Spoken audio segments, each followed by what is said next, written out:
who I am, my name is Robin Amber and I'm the Managing Editor of IBS Intelligence. I'm based in London and we have teams based in New York, in Dubai, in Cairo and obviously here in Mumbai. We've had a series of events throughout the year and my only regret is the company, and this is a suggestion for the boss, where's the tall t-shirt? But maybe that's something for 2024 because we already have an exciting program of events in planning for 2024 as well. We'll be in Dubai, Riyadh, Muscat, Manama, London, Kuwait, Mumbai.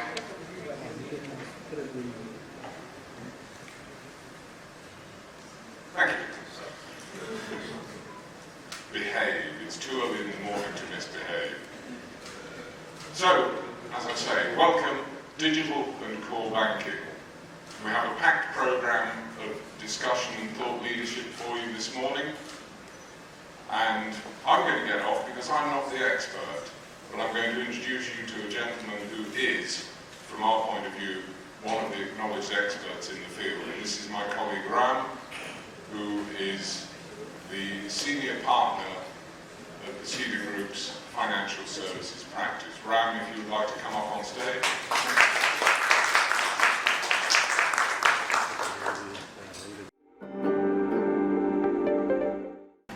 Morning. Thank you, Robin. I'll try to behave. Welcome everyone. Welcome to what would be a very interesting day. Looking forward to it. As Robin just introduced, I am Senior Partner for Cedar and IBS Intelligence. As most of you would know, Cedar, we've been helping banks around the world in a lot of work in transforming, both on the business and technology front, and more importantly, IBS Intelligence, which is a group firm, which is a 35-year-old analyst and market intelligence firm, having the ability to actually help advise clients in making investment decisions, which are multi-billion decisions in using better intelligence and what we would actually call as market intelligence that actually helps in driving a lot of well thought out decisions, both from a consulting and from a research standpoint. So we have an interesting day ahead of us, and we obviously want to have this day spent productively exchanging thoughts, exchanging ideas on a number of topics, the core theme actually being on digital and core banking. And we've been operating in this space, both the digital and core banking space for a while, and we've obviously been doing work with clients around the world in helping them make decisions, transform themselves, both from a business process, organization and a technology standpoint, right? A few things stand out as you go through this journey, and as we will shortly see in a deck we'll be talking about in global trends. I think a few things stand out, which I thought I'll start with for the discussion today. The first is, if you are a bank, you do have a reference to context of what's happening around us. And the context of what's happening around us is increasingly what one would call as having a global context. It's not a regional context, it's not just a context of what's happening around us in this country, but actually has an implication. What happens around the world has an implication to us and vice versa. For a long time, when we were actually helping banks make decisions on investments in technology particularly, there would obviously be a lot of context to the players who actually come from the region. But now, when you're looking at players and when advising banks, the choice that banks have in making investment decisions is not necessarily only with technology players and solutions that are local, but they actually have a context which is international, and vice versa. IBS Intelligence helps many technology players around the world, and the platform for which this is actually being looked up is not just local, not just for the country or the region in which they operate, but you would find this to actually have a global appeal. I'll give some examples here. So when you actually are talking about a digital lending use case that actually has been successful in, let's say, in a European or UK market, you find that to actually be adopted and adapted around the world in what would happen here in India or what would happen somewhere in Asia. We saw this happening and we see this happening today on payments. We see what India has done and achieved in the payment space is actually being looked up by countries around the world of what would actually be a best practice that is to be adopted and adapted. I could go on, right? But the context that we are having here for the discussion today are two. One is what's happening and what's likely to happen. And secondly, and more importantly, how can that actually be implemented, how can it be embraced, and how can it actually be institutionalized? We have with us, panelists, we have speakers from, some of the best minds are in the room today. We have people who have implemented, we have people who have learned a lot of things, by doing it themselves. And here is an opportunity for us to actually be getting to know, share, and learn from each other. So with that context, may I welcome each one of you to this very important, interesting day here. Now, we will actually be quickly jumping into a small discussion around what's happening globally. If you can have the deck up there, please. Which is actually on the what we would call as technology trends around the world. Thank you. What we would like to see as global technology trends, and what we would think is how does a bank of the future would look like, right? Now, we'll start with some global banking and technology trends. And as I was putting this together, one was reflecting on what's happening not just around us here, but what's happening globally. As I mentioned before, we've been helping banks, across, the world in going through this journey, and there are some very common learnings, and you could see what could actually be things that could actually be adapted for us, what could be learnings that we are seeing already here, but some of the stuff that we are seeing around us which could actually be happening a little later. So let's talk about that, right? So if I was to start with what would actually be the 6 key focus areas for banks, and this is not necessarily just 6, I picked the top 6 that I would think are most important, right? And I think the themes are actually quite common. So we start with what would be digital banking, and we actually will talk about that a lot today. But there are some areas within digital banking and what one would say as an important trend that stands out as areas that we see particularly having an extra impetus.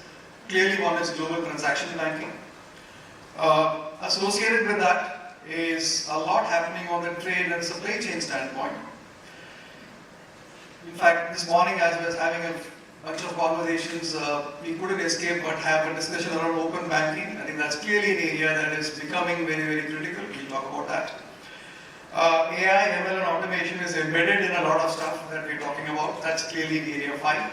And I think banking as a service increasingly is becoming an important topic, not just for banks, but we are seeing this to actually be a topic that is for everybody in the ecosystem. So we talk about that as well. So let's start with what we would call as digital banking. Now, there is a lot of definition of digital banks and digital banking, and we have some digital bankers here in the room, so we will get to hear more from them.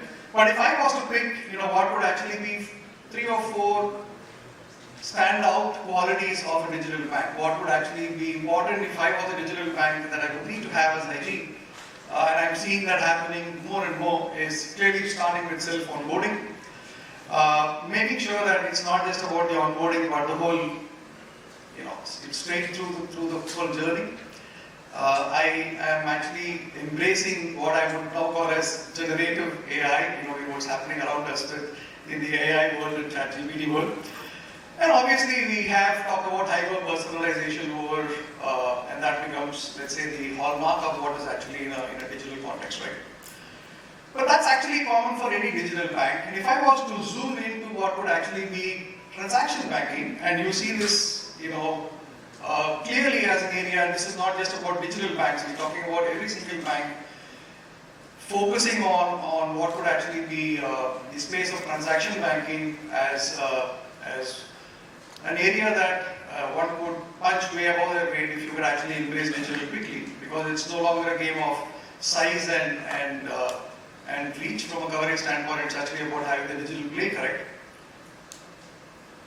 And what you could see that the 4 or 5 most important attributes of a successful corporate transaction bank, making sure that you actually have your experience that is being offered driven by the persona of your customer, be it the CFO or be it depending on who the persona that is getting to experience your transaction banking platform be. So you're aligning, keeping the customer in the center and middle of what you're doing.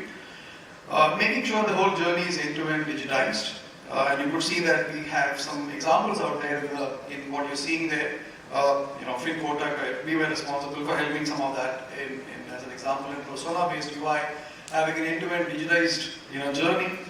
Supply chain financing, we'll talk about that also. I think that clearly becoming an important digital offering that gets inbuilt and embedded in a transaction banking journey, and ensuring, I think, you can't run away from having artificial intelligence driving a lot of your automated processes, and that sits across various aspects of it, right, between fraud reduction, payment, and the infrastructure.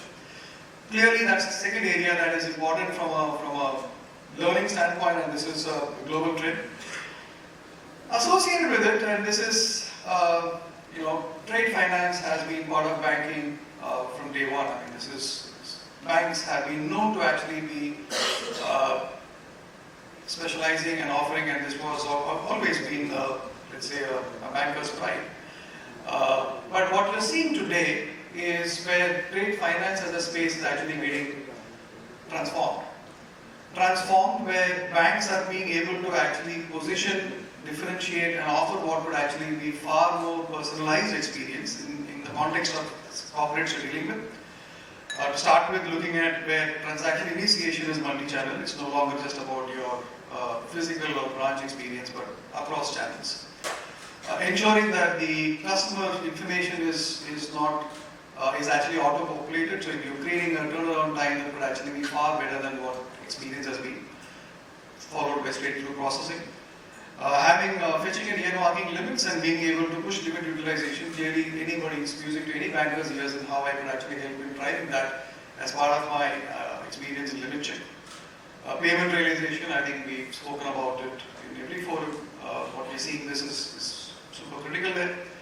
Integrating applications, I think, corollary to straight-through processing. Obviously, you're talking about automated review and verification, and having a direct supply chain finance management integration obviously feeds into what would actually be not just from a fee, but also from a fund-based income that gets driven from this offering, right?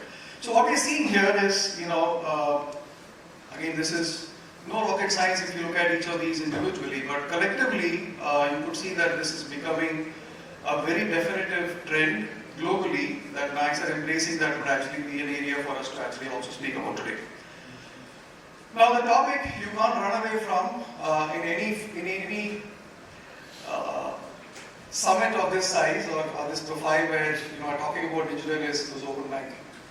Now, what started off 5 years back, 6 years back, where you actually could see that we had PSD2, and we actually saw what would actually be a revolution, and we are actually literally witnessing this. And this is, I'm not talking just about where we are in India.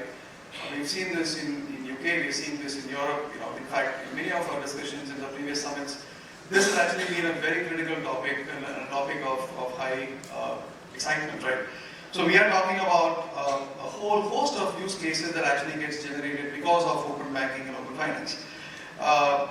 When I'm actually having my customer data is actually being available, where I could make customer-centric financial environment. We're talking about not just on payment initiation, we're talking about starting with account information service, but driving into what could actually be experiences for the customer and being able to offer analyze spends and personal finance, investments, wealth management, cross-border payments, clearly credit scoring, an area that we are all familiar with. And increasingly also in driving identity verification. Now, these are not exhaustive for sure, but we do see that having a open banking ecosystem is, while we are actually as bankers enabling what could actually be a far more rich experience for the end customer. Now, one topic that we all are experiencing in both as personally and professionally, what we are seeing in our day-to-day lives is where we see automated AI, the artificial intelligence and machine learning and automation built around multiple areas, right? Now we said, look, what I thought I should put here was if there were areas that we are getting to see or where there is a far greater, larger application and what one would say is increased common areas that every bank is adapting. Clearly we are seeing that AI and chatbots, and there are multiple examples. We pick here a few, we have Indian examples and international there. Talking about real-time banking assistance. An area that is sitting behind, but we clearly see is inevitable that we actually are using AI is in fraud prevention, where behavioral analytics is helping in actually driving what would be anomalies detection and what would be also authentication, that is also with a biometric context. Predictive analytics, now this has been spoken for a while. It's actually not so much about being predictive, but also about what is being predicted. Clearly, the most common use case is in credit risk assessment, but we see this actually happening in much more areas, in far more areas where predictive analytics is playing a critical play. And we have digital lending as a common theme for the discussion today, and we see that how AI and AI-enabled engines are actually helping in driving a lot of fast-track credit decisions that obviously are based on predictives here. Now, we did talk about personalization and hyper-personalization being a pillar for a digital bank, but we do see that, sitting behind there, the engine is obviously, AI, where you are able to actually make personalized recommendations on what products and what services are applicable for every customer, which obviously is based on analysis. And there are large examples around the world, and we do have some examples even here. But I think the larger point is it's not just about what sits behind, but also what ultimately customer is experiencing. And here's an example where the recommended product, the choice of product that is being recommended obviously sits with a lot of analysis and predictive analytics sitting behind there. The piece that we have been seeing in pockets, but what we're seeing as a wave that clearly is possibly also making an impact, not just from an experience, but also from a profitability standpoint. If you see globally, global banks have been able to demonstrate leadership in their financial performance, particularly by working on what one would call as a cost to income ratio. And the cost is, while obviously a lot of aspects about generating revenue and improving your income, the element that actually plays a very critical role in managing your cost to income is being able to contain your operating costs. And back-end automation has played and is playing a very, very large play in being able to help control and keep your cost structures in control. And automation is obviously playing in back-end automation. There are examples out there, what you see in loan processing and account opening and many other areas. And lastly, I think, and RPA is not just about doing automation for the sake of it, but being able to do what would be cognitive, where it is actually having contextual reference. Areas such as compliance and risk management, and we're seeing applications out there. Many of these have actually been areas where we have helped banks in implement, in institutionalize, AI, ML, RPA enabled applications and what would actually be point solutions. And these are what I would call as the most common areas or examples that we have seen where this has been adapted. Now, the sixth pillar to what we saw as a pillar to the digital transformation that's happening in the market is what one would call as banking as a service. Clearly, this is an area which is not just about the bank, but actually about what partnerships with banks is enabling the ecosystem to deliver to the customer. And we see examples where non-banks are able to offer what would actually be banking experience. You could have non-bank players offering credit cards where it is powered by a bank, and at the end of the day, it's actually a service that a customer enjoys. BNPL and lending is again an area where we see a lot of, quote unquote, digital lenders who actually are having banking as a service with a bank partner there. Savings and investment products becoming again, particularly in the UK market, you're seeing this to actually become a very critical part of BAS. And identity verification is another use case that you could see that where banking as a service, where a partnership with the bank would actually be able to bring non-banking players in the ecosystem play. And this is not exhaustive at all. But what you're seeing here are examples, instances where you're able to see the ecosystem actually collectively being able to deliver more than what just a bank could. Well, that's actually what we are seeing from a global banking trend standpoint.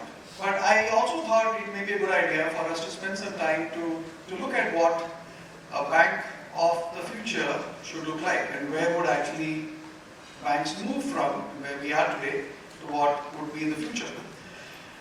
Now, on your left are examples or issues that are common to banks that we see today, what we're experiencing today, and many of you may resonate with what you see today here, right? We see that we probably have grown over the years, but as part of the growth, we actually have structures that are siloed.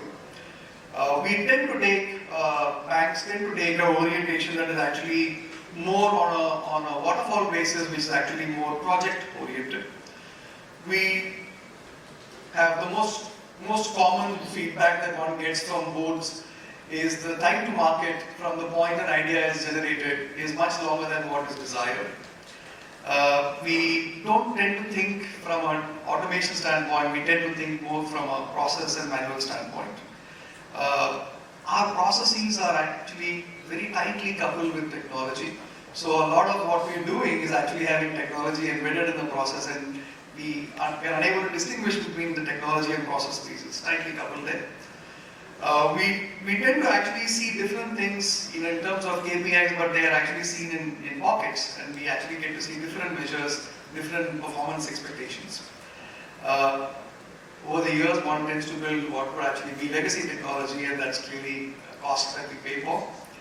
Accountability is limited, and we also have what would actually be inconsistent and slow delivery, right?